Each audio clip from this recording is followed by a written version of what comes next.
हाय, आज हम बात करेंगे कि हेयर ट्रांसप्लांट की लाइफ क्या होती है।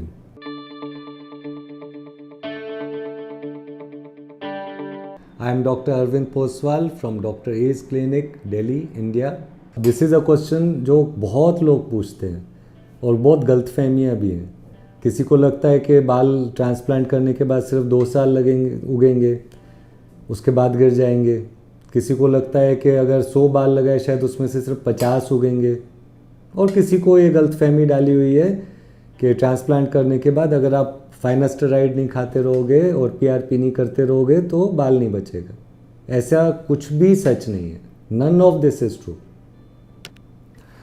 हेयर ट्रांसप्लांट्स 50 साल से हो रहे हैं। उस समय कोई पीआरपी नहीं होता था, फाइनास्टेरॉइड भी नहीं होता था, मिनॉक्सिडिल भी नहीं होता था, तब भी बाल उगते थे। So please understand this.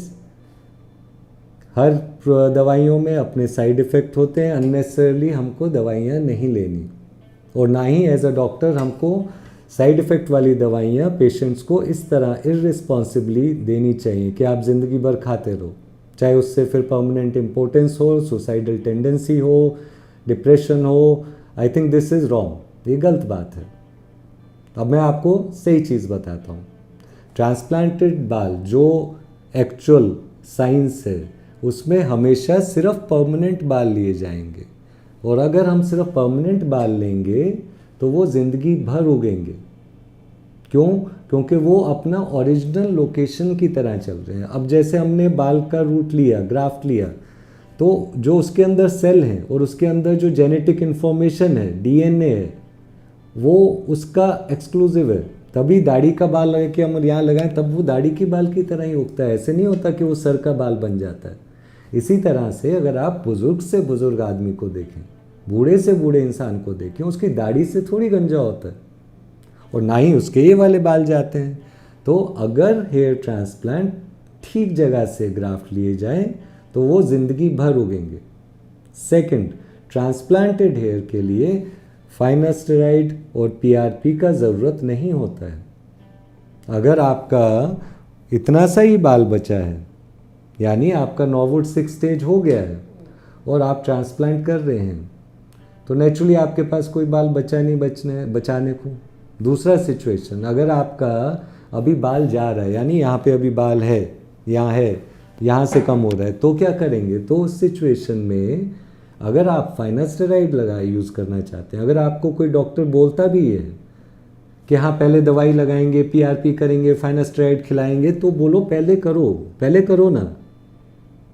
1 साल तक करिए अगर आप करना चाहते हैं, but don't start unethical dishonest practice of saying के हेयर ट्रांसप्लांटेड बालों को ही चाहिए होता है। ट्रांसप्लांटेड बालों को फाइनास्टेरॉइड नहीं चाहिए होता है अनलेस डॉक्टर गलत जगह से बाल ट्रांसप्लांट करे। ये जानना आपके लिए बहुत ज़रूरी है। क्यों? क्योंकि हर कोई नहीं चाहेगा, पेशेंट नहीं चाहेगा कि वो ज़िंदगी भर दवाई खाए। I have not met even a single patient जो बोलेगा कि मेरे टेम्परेरी बाल लगा लो और दाढ़ी के बाल नहीं लगाओ, और मैं एग्रीड हूँ कि मैं ज़िंदगी भर दवाई खाता रहूँगा। अगर आपके पास किसी के पास कोई ऐसा केस है, मुझे दिखाइए। तो ध्यान रखो, ट्रांसप्लांटेड बाल हमने जब लिया तो वो अपना ओरिजिनल लोकेशन की तरह उगेंगे। अब ओरिजिनल लोकेशन में अगर कभी कोई दिक्कत होता है, यानी कीमोथेरेपी, रेडियोथेरेपी होता है जो कैंसर में, सिर्फ उसी सिचुएशन में, उसमें क्या होता है, इवन आईब्रोज के बाल चले जाते हैं, या कोई ऑटो इम्यून कंडीशन होगा, या आजकल जैसे कोविड चल रहा है तो उसमें बोल रहे हैं बहुत बाल गिरते हैं, जिसमें पूरी बॉडी से बाल गिरे, और उस केस में फाइनास्टेरॉइड नहीं हेल्प करने वाला। तो उस कंडीशन वो अलग होता है, वो बहुत रेयर होता है, नॉर्मल लोगों के लिए वो वैलिड नहीं है। तो आपको कोई भी फाइनास्टेरॉइड, कोई पीआरपी की ज़रूरत ट्रांसप्लांटेड बालों के लिए नहीं है। So please don't get confused and unnecessary medications और थेरेपीज़ ना लें। अगर आपके पास अभी बाल हैं और आप ट्राई करना चाहते हैं, पहले यू वांट टू सी, देखना चाहते हैं कि क्या दवाई लेके मेरा कुछ फ़ायदा होगा, तो प्लीज़ गो अहेड और कीजिए। इनफैक्ट मैं बोलता हूँ, जैसे आपको अगर मिनॉक्सिडिल यूज़ करना है, बायोटिन यूज़ करना है, पीआरपी यूज़ करना है, ऐसे कि 6 महीने तो कम से कम इस्तेमाल कीजिए। हमारे पास ऐसे भी पेशेंट आते हैं, बोलते हैं 2 महीने के बाद हमारा दिल नहीं किया या सूट नहीं किया, हमने बंद कर दिया अपनी मर्जी से। ऐसा नहीं कीजिए। लेकिन ये भी नहीं कीजिए कि हम हेयर ट्रांसप्लांट के बाद ही देखेंगे हमें दवाई सूट करता भी है या नहीं। ठीक है, तो इस चीज़ को बिल्कुल क्लियर कट रखिए। आपके जो अपने बाल हैं उनके लिए ये दवाइयाँ मैं गिना देता हूँ: biotin, omega acids, PRP, laser PRP, microneedling, minoxidil, finasteride. ये सारी दवाइयाँ आपके अपने बालों को, नेटिव बालों को हेल्दी रखने के लिए। फाइनास्टेराइड और मिनॉक्सिडिल के अपने साइड इफ़ेक्ट्स भी हैं।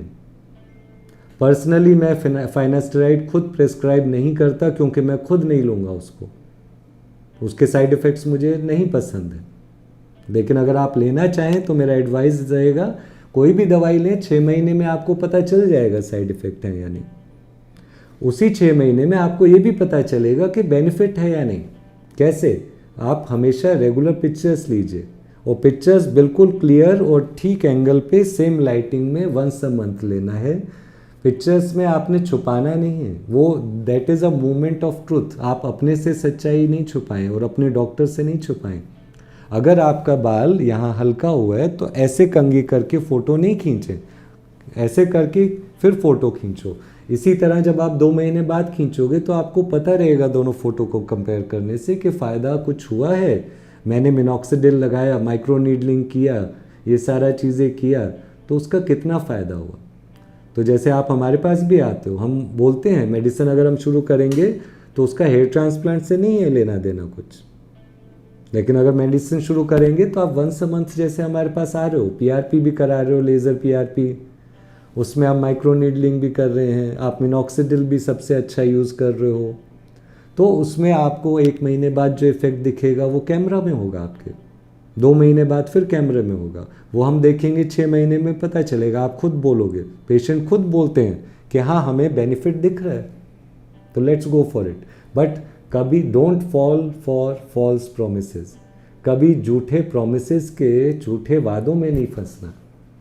अब आप जाओगे कहीं पे, बोलोगे पीआरपी से बाल उग भी जाएगा क्या, और वहाँ पे अगर कोई बैठा होगा मार्केटिंग वाला आदमी या कंसल्टेंट, तो वो शायद बोल भी दे, उसके लिए आप दुविधा डाल रहे हैं। मैं आपको बता रहा हूँ, पीआरपी ज़्यादा जल्दी से अगर बाल गिर रहा है तो वो बाल गिरने की स्पीड को स्लो डाउन करेगा या रोकेगा कुछ समय के लिए। बस इतना ही बेनिफिट है पीआरपी का। इससे एक्स्ट्रा कुछ भी हो कि हाँ मेरा बाल थोड़ा मोटा हो गया, वो बोनस है। तो इस तरह से आप यूज़ कीजिए इन ट्रीटमेंट्स को, जैसे बायोटिन, ओमेगा एसिड, ये आपके बालों का खाना होता है। इसको आपको बालों को नहीं देंगे या सोचेंगे 2 दिन महीने का दवाई हो गया अब मैं नहीं खाऊंगा, तो बाल तो कमज़ोर होंगे ना। और फिर कोविड हुआ अगर किसी को, तो नेचुरली बॉडी ने तो सारा न्यूट्रिएंट्स अपना लगा दिया एंटीबॉडी बनाने में, तो सबसे पहले बाल ही गिरता हुआ दिखेगा। तो वो सब चीज़ें नहीं करना, हमने पहले अपना को स्टेबल करना है। अगर कोविड हुआ है तो हेयर फॉल को स्टेबल करना है। अगर हमारे बाल वैसे ही गिर रहे हैं तो दवाई लेनी है, पीआरपी लेना है, माइक्रो नीडलिंग करना है, मिनॉक्सिडिल लगाना है, ये सब लगाओ। लेकिन ये मत सोचो कि ट्रांसप्लांट करने की सिर्फ बात से ही लगाएंगे हम। अगर ये आपके फ़ायदे का नहीं हुआ तो क्या करोगे? तब आपका अपना बाल जाता रहेगा, और एक आप फॉल्स प्रॉमिस के लिए थोड़ी आप करोगे कि हाँ हमने को बोला था किसी ने कि हाँ बाद में बाकी बचे हुए बाल हम दवाइयों से बचा लेंगे।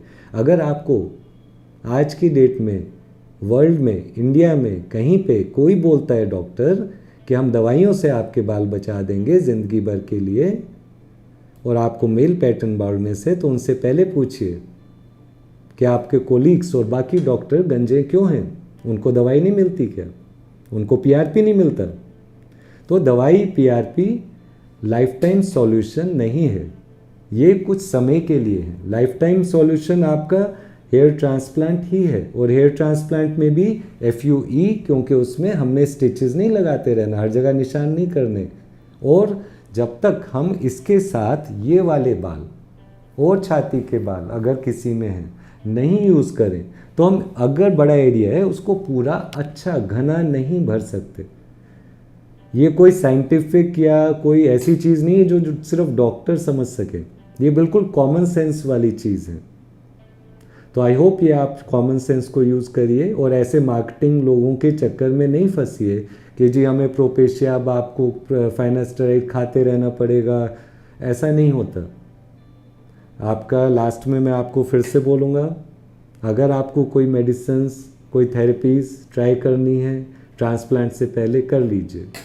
ट्रांसप्लांट कराएं, ट्रांसप्लांट में निश्चिंत रहें, जो बाल लगेगा उगेगा। ऐसे नहीं होता कि यहाँ पे बाल नहीं उगेगा या अगर 100 लगाए उसमें से 50 नहीं उगेगा, ऐसा नहीं होता। अगर बिल्कुल ही इनएक्सपीरियंस्ड लोग होंगे तब हो सकता है कि शायद उनके बाल नहीं उगते हो, हमारे साथ तो ऐसा नहीं होता। ठीक है, अगर हम बाल लगाएंगे सावधानी से लगाएंगे, अच्छे से लगाएंगे, तो उसमें क्या होता है, उस टेक्निक को क्या कहते हैं, उसको कहते हैं नो रूट टच टेक्निक।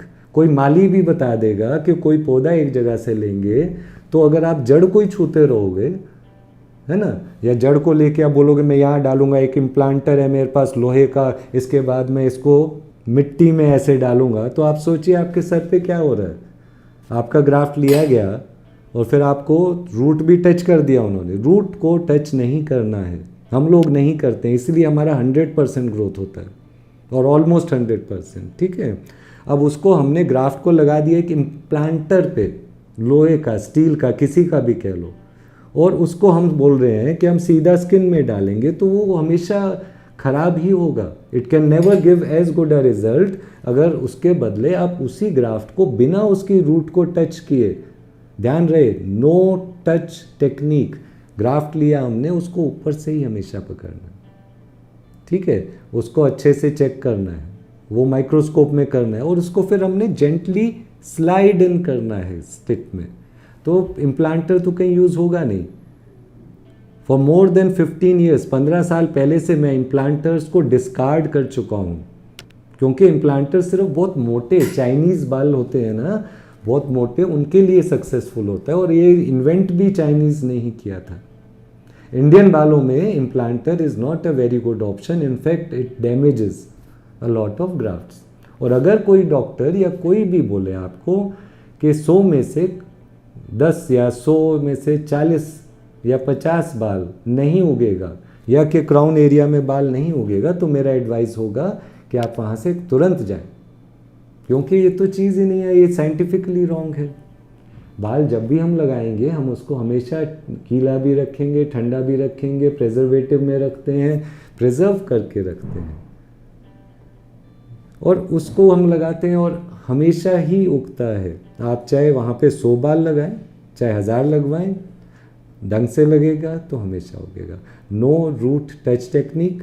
और दूसरा, अगर कोई आपको थेरेपीज़ में बहुत इंटरेस्ट है और आप ट्राई आउट करना चाहते हैं अपने बालों के लिए, उनको ट्रांसप्लांट से पहले ट्राई कीजिए। And don't think transplanted hair needs anything. Transplanted बालों को उगने के लिए कुछ भी नहीं चाहिए। आपको अगर अपनी दवाइयों के बारे में कोई भी क्वेश्चन पूछना हो तो आप मुझे कांटेक्ट करें ईमेल से या व्हाट्सएप से। हम लोग अपना मेडिकल प्रोग्राम में पेशेंट्स को ज्वाइन कराते हैं, लेकिन हम साथ में ये भी बोलते हैं, एडवाइस करते हैं कि प्लीज़ 1-2 महीने में अपनी मर्जी से मत बंद कीजिएगा। दवाई को कंटिन्यू करना है, 6 महीने कंटिन्यू करना है तो आपको बेनिफिट भी करेगा। आई होप आपके काफ़ी सारे क्वेश्चंस इस वीडियो के थ्रू आंसर हुए होंगे। अगर कोई रहता हो तो प्लीज़ मेरे को कॉल करिए या मेरे को ईमेल करिए। Thank you.